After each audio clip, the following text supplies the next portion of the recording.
GeM TV நேயர்களுக்கு அன்பு வணக்கங்களை கூறிக்கொண்டு வழக்கம்போல் விநாயகப் பெருமானை வணங்கி சுடிபோட்டு செயலெதுவும் தொடங்கு என்று சொல்கின்றார்கள் பெரியோர். இந்த பிள்ளையார் சுடியை போட்டு இன்றைய ராசி பலனை பார்க்கலாம். 12 ராசிகளுக்கும் எப்படி இருக்கின்றது என்பது பார்ப்போம். இன்று 4/9/2025 விஸ்வாவசு வருடம் ஆவணி மாதம் 19ஆம் நாள்.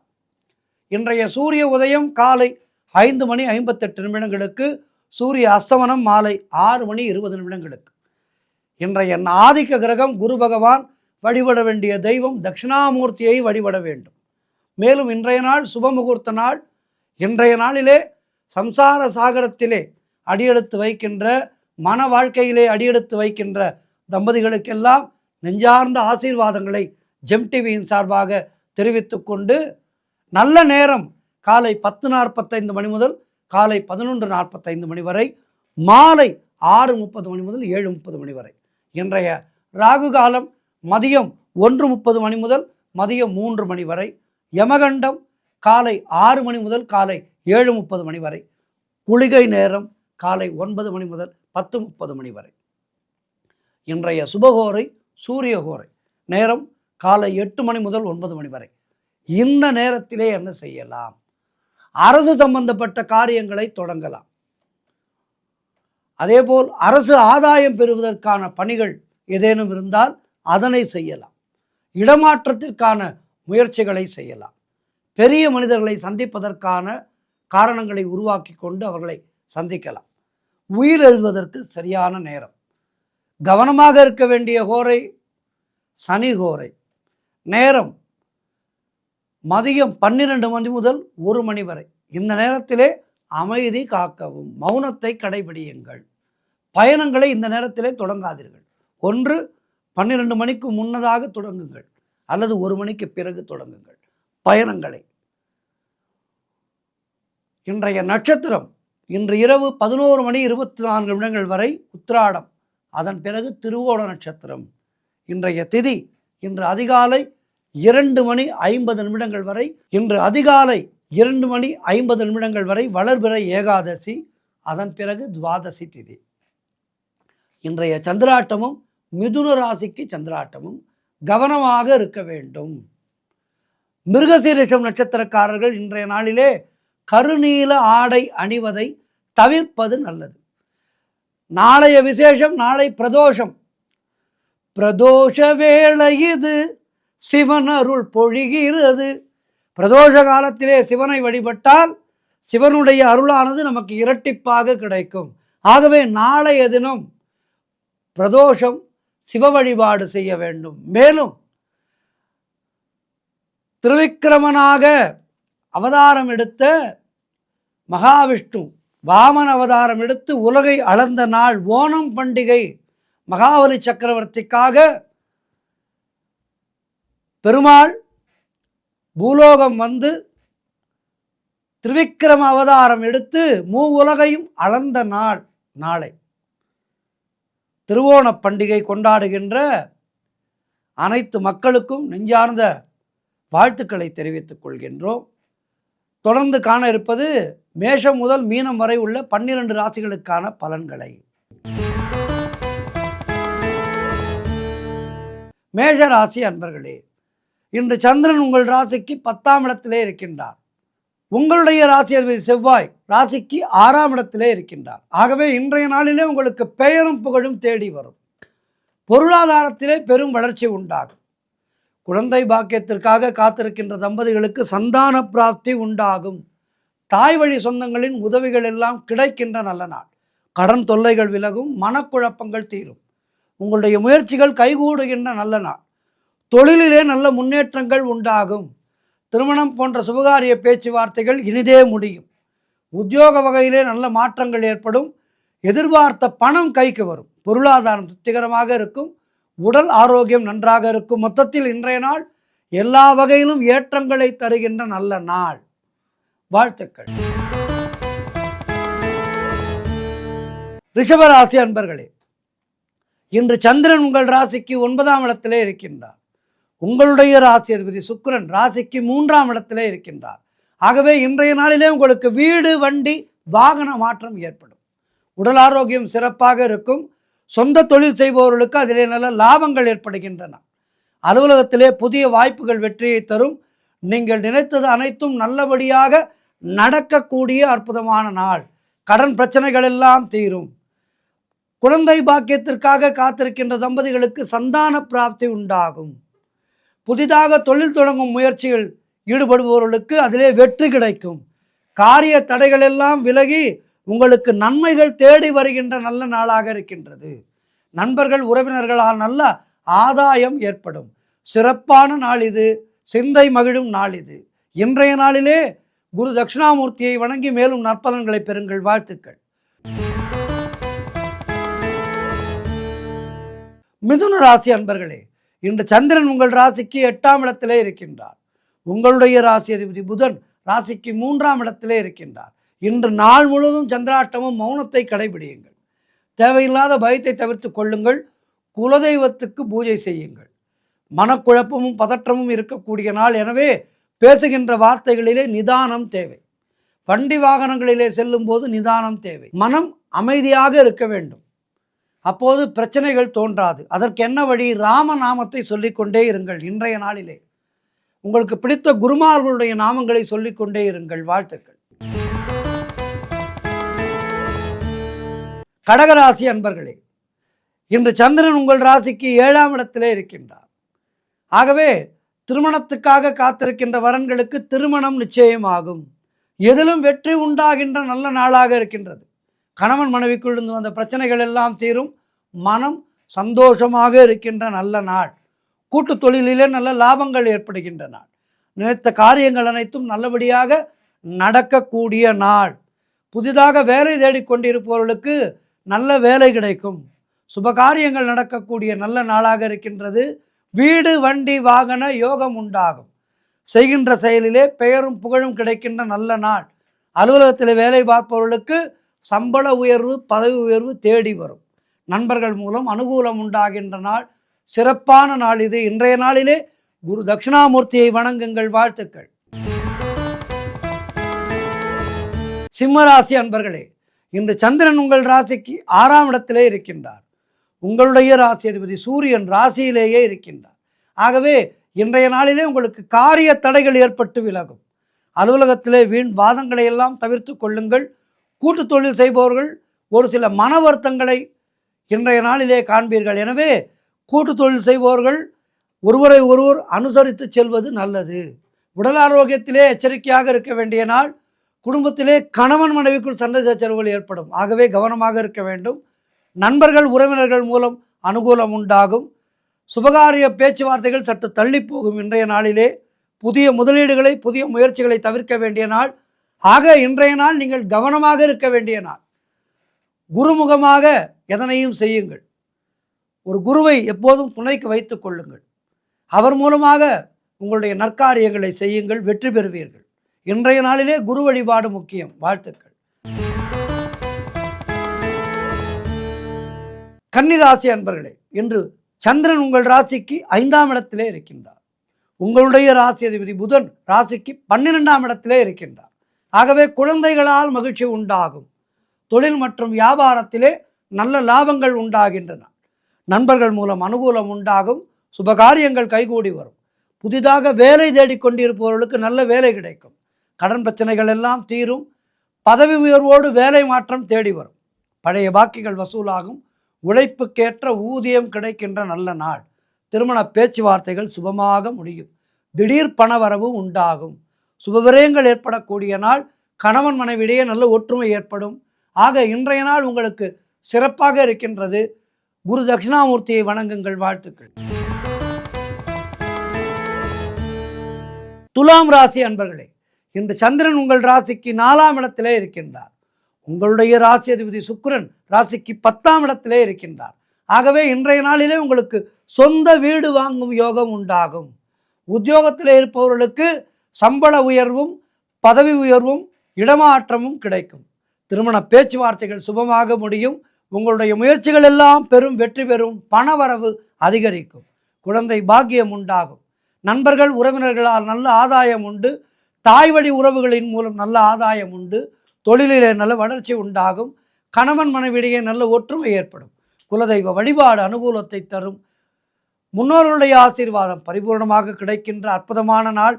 இன்றைய நாளிலே என்ன செய்ய வேண்டும்? குரு வழிபாடு செய்யுங்கள். வாழ்த்துக்கள்.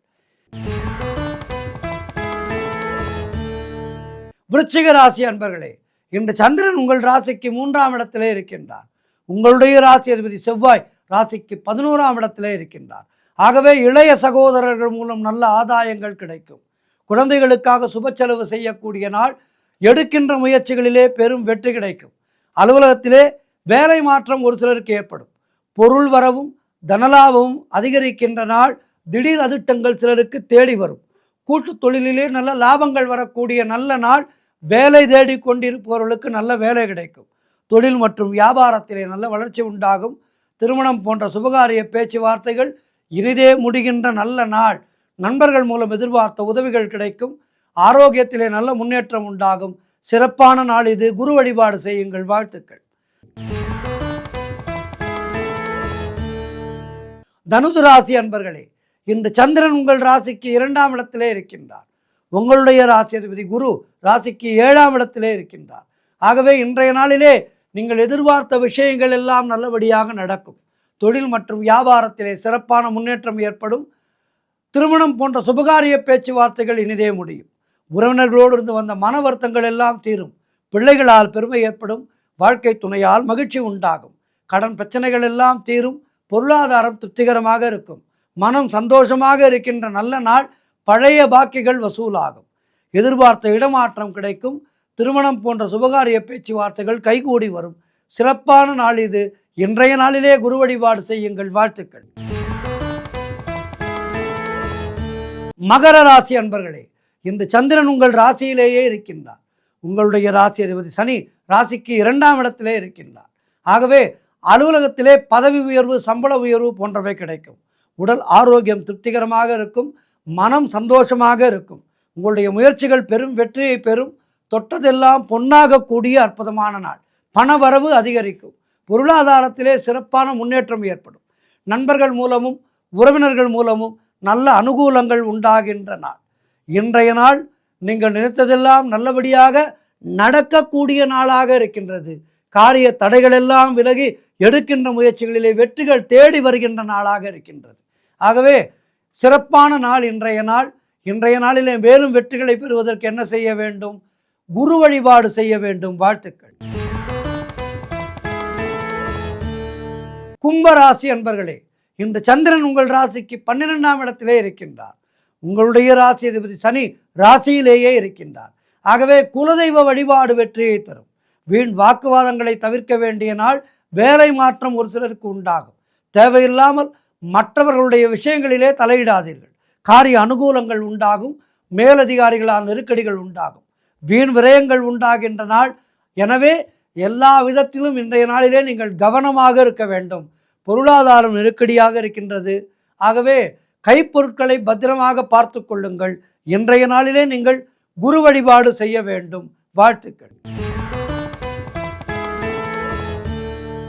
இறுதியாக மீனராசி அன்பர்களே, இன்று சந்திரன் உங்கள் ராசிக்கு 11ஆம் இடத்திலே இருக்கின்றார். உங்களுடைய ராசி அதிபதி குரு ராசிக்கு 4ஆம் இடத்திலே இருக்கின்றார். ஆகவே எல்லா விதமான பாக்கியங்களும் தேடி வருகின்ற நல்ல நாள். மூத்த சகோதரர்கள் மூலம் நல்ல ஆதாயம் உண்டாகும். பொருளாதாரத்திலே பெரும் வளர்ச்சி உண்டாகும். குடும்ப ஒற்றுமை சந்தோஷத்தை தரும். நண்பர்கள் மூலமும் உறவினர்கள் மூலமும் அனுகூலம் உண்டாகும். எதிர்பார்த்த பணம் கைக்கு வரும். வீடு வண்டி வாகன மாற்றம் ஏற்படும். குழந்தைகளால் பெருமை ஏற்படும்.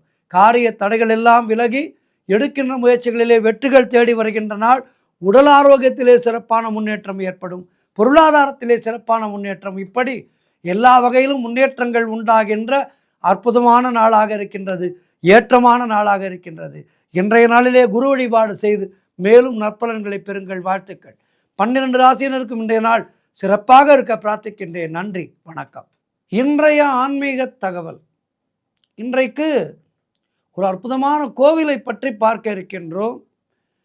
திருவாரூர் மாவட்டத்திலே குடவாசல் அருகிலே இருக்கின்ற திருச்சேரை என்கின்ற அற்புதமான சிவஸ்தலம். சிவன் கோவில்கள் என்றாலே தொன்மையானவை.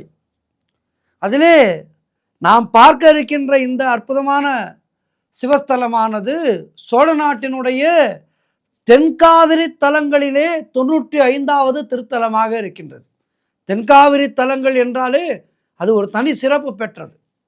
காரணம் எல்லாமே பாடல் பெற்ற ஸ்தலங்கள். அதிலே 95வது திருத்தலமாக இருப்பது இந்த கோவில். இது ஒரு பாடல் பெற்ற அற்புதமான ஸ்தலம்.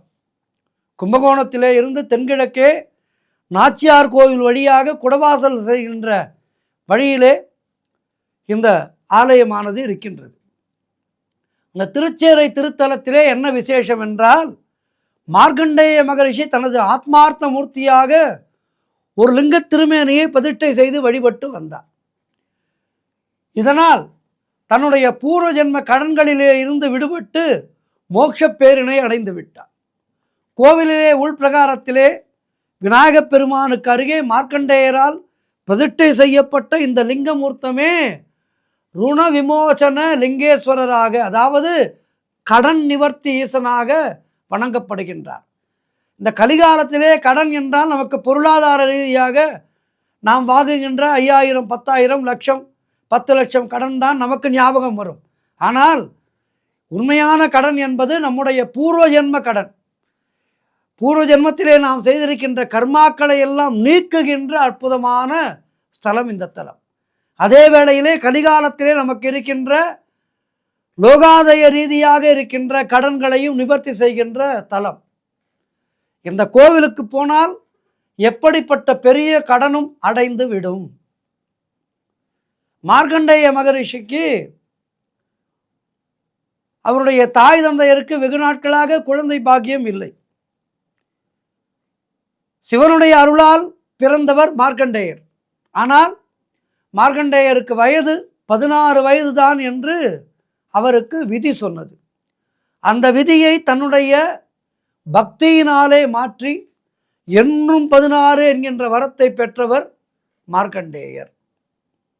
சிவனுடைய பரிபூர்ணமான அனுகிரகத்தினாலே அவருடைய முன்ஜென்ம கர்மாவை எல்லாம் நீக்கி என்றும் 16 என்கின்ற சிரஞ்சீவி பட்டத்தை பெற்றார். ஆக அந்த சாகாவரம் பெற்ற மார்க்கண்டேய மகரிஷி வணங்கிய லிங்கமூர்த்தம் இங்கே இருக்கின்றது. அப்படி என்றால் இந்த ஆலயம் எத்துணை தொன்மையானதாக இருக்கும். இந்த ஆலயத்துக்கு சென்றால் நம்முடைய கர்ம வினைகள் நீங்கும். இந்த கலிகாலத்திலே நாம் பிறந்திருக்கின்றோம், கடன் இல்லாமல் வாழ முடியாது என்கின்ற நிலையிலே இருக்கின்றோம். திங்கட்கிழமைகளிலே இங்குள்ள ருண விமோசனேஸ்வரரை தரிசித்தால் எப்படிப்பட்ட கடன் தொல்லையிலிருந்தும் நாம் மீளலாம். 10 திங்கட்கிழமைகள் தொடர்ந்து இந்த திருக்கோவிலுக்கு வந்து ருண விமோசனேஸ்வரருக்கு அபிஷேகம் செய்தால் 11வது வெள்ளிக்கிழமை நிச்சயமாக, சர்வ நிச்சயமாக நமக்கு எப்படிப்பட்ட கடன் இருந்தாலும் அந்த கடனிலிருந்து விடுபட்டு விடலாம். இது இங்கே தரிசிக்க வருபவர்களுடைய அனுபவபூர்வமான உண்மை. உலகிலே உள்ள அனைவருக்குமே ஏதோ ஒரு வகையிலே நாம் கடன் பட்டவர்களாகத்தான் இருக்கின்றோம். நம் கடனை எல்லாம் தீர்க்கும் போது நமக்கு பிறவி இல்லை என்று சொல்கின்றன சாஸ்திரமும் ஜோதிடமும். இத்தல ஈஸ்வனுக்கு சார பரமேஸ்வரர், செந்நெறியப்பர் போன்ற அற்புதமான திருநாமங்கள் இருக்கின்றது. தனது பக்தர்களை எல்லாம் நன்னெறிப்படுத்துவதால் இந்த சிவனுக்கு செந்நெறியப்பர் என்று பெயர் வந்தது. இங்கே இருக்கின்ற இறைவியின் பெயர் ஞானாம்பிகை, நமக்கு ஞானத்தை வழங்குபவள். தக்ஷன் செய்த யாகத்திலே கலந்து கொண்டு தன்னுடைய ஒளி இழந்த சூரியன் பல தலங்களிலும் ஈசனை வழிபட்டு அவரது திருவருளை பெற்றது நாம் அறிந்தது. அவ்வாறு சூரியன் ஈசனை வணங்கிய தலங்களிலே திருச்சேரை சார பரமேஸ்வரர் தலமும் ஒன்றாகும். இதனால் ஆண்டுதோறும் மாசி மாதம் 13, 14 மற்றும் 15ஆம் தேதிகளிலே காலை நேரத்திலே கதிரவன் தன்னுடைய ஒளிக்கதிர்களால் ஈசனை தரிசனம் செய்து பின்னர் இத்தல அம்பிகையின் பாதங்களிலே பணிவது சிறப்பான நிகழ்வாக இன்றைக்கும் நடைபெற்று கொண்டிருக்கின்ற அற்புத நிகழ்வு. ஆகவே சூரிய தேவன் வழிபட்ட கோவில், மார்க்கண்டேய மகரிஷி வழிபட்ட கோவில். இப்படி பல பல அற்புதங்களை கொண்ட இத்திருக்கோவில். இந்த வைபவங்கள் நடக்கின்ற போது அதனை காண்பதற்காக ஏராளமான பக்தர்கள் இந்த தலத்திற்கு வருகை தருகின்றார்கள். அந்த நாட்களிலே சூரியன் இத்தல ஈஸ்வரனையும் அம்பிகையையும் வழிபடுவதாக ஐதீகம். இங்க இருக்கின்ற தலவிருட்சம் மாவிலங்கை. இந்த மரத்திலே வருடத்தில் முதல் 4 மாதங்கள் இலைகளும், அடுத்த 4 மாதங்கள் வெள்ளை மலர்களும், கடைசி 4 மாதங்கள் இலை பூ ஒன்றும் இல்லாமலும் காட்சியளிக்கின்றது. அற்புதமான ஒரு விஷயம்.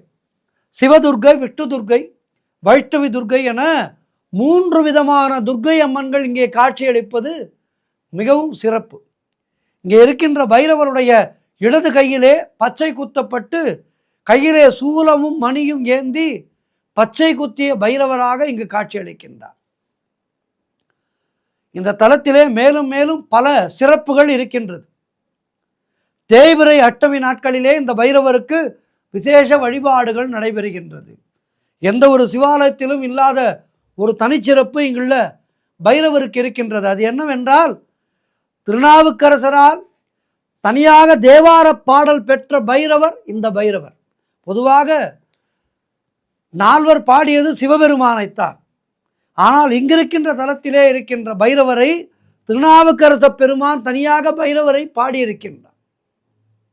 அதாவது விரித்த பல், கதிர்கொள் சூலம், வெடிபடு தமரு கங்கை, தரித்ததோர் கோலகால பைரவனாகி வேளம், விரித்த பல் கதிர்கொள் சூலம், வெடிபடு தமரு கங்கை, தரித்ததோர் கோலகால பைரவனாகி வேளம், உரித்துமை யக்ஞங்கண்டு ஒன் திருமணிவாய் வில்லச் சிரித்தருள் செய்தார் சேரை செந்நெறி செல்வனாரே என பாடுகின்றார். அவர் பாடிய இந்த பதிகத்திலே சிவபெருமானே பைரவர் கோலத்திலே காட்சியளிப்பதாக இந்த பைரவரை ஸ்லாகித்து பாடுகின்றார் திருநாவுக்கரச பெருமான். இந்த விசேஷமான பைரவருக்கு அஷ்டமி அன்று அபிஷேக ஆராதனைகள் செய்வதும் சகஸ்ரநாம அர்ச்சனை செய்தும் வழிபட்டால் நாம் எடுக்கின்ற முயற்சிகளிலே நமக்கு பெரும் வெற்றிகள் கிடைக்கும் என்பது ஐதீகம். ஆகவே தவறாமல் இந்த ஆலயத்துக்கு சென்று தரிசனம் செய்து நம்முடைய கர்ம வினை என்கின்ற கடனில் இருந்து மீள்வோம். வாழ்கின்ற காலத்திலே யாரிடமும் ₹1 கடன் வாங்காத ஒரு நிலையை பெறுவோம். கடன் இருந்தால் அந்த கடன்கள் அடைவதற்கான வழியை இந்த பைரவரை வணங்கினால், இந்த சிவனை வணங்கினால் நமக்கு கிடைக்கும் என்பது ஐதீகம். ஆகவே இந்த ஆலயத்தை தரிசனம் செய்து கடனில்லாமல் வாழ்வோம்.